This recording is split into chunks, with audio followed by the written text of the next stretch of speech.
अस्सलाम वालेकुम नाज़रीन, कोस्तान न्यूज़ सां गॾु हाज़िर आहियूं। ख़बर शामिल कंदा हलूं। ॻोठ गुलाम मोहम्मद कासकेली जी रावसण बेवा पठाणी प्रेस क्लब दाखणी पहुची वई। पुट खे बेगुनाह गिरफ़्तार कयो वियो आहे। हिन वधीक चयो त मुंहिंजो नालो पठाणीअ रेक खां थाणू गुला खान कुर्बान जी माउ आहियां, कासकेलाणीअ उहा थी ॻाल्हायां।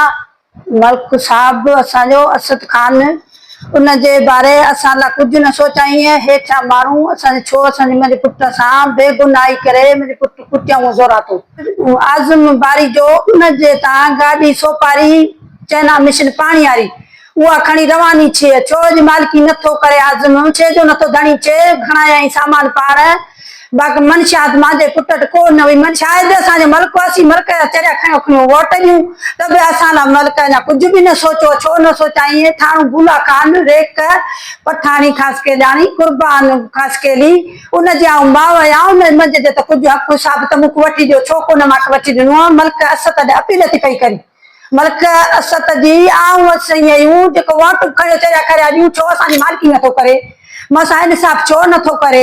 5 लख रोक गाॾीअ मंझि पंहिंजो किराए जो खणी वियो हुनजो ॾियण पैसा हुनखे अधा लाखे लेखी ॾिजाए जो मुंहिंजे पुट जी किस्त गाॾीअ जी ग़रीब जेको मूंखे समर गरम कोन जो पुट छॾियां जो उछण जहिड़ो कोन उहो उते पियो आहे घर मूं त कहिड़ो तॾो ग़रीब कयो आहे मुंहिंजी इंसाफ़ी करी।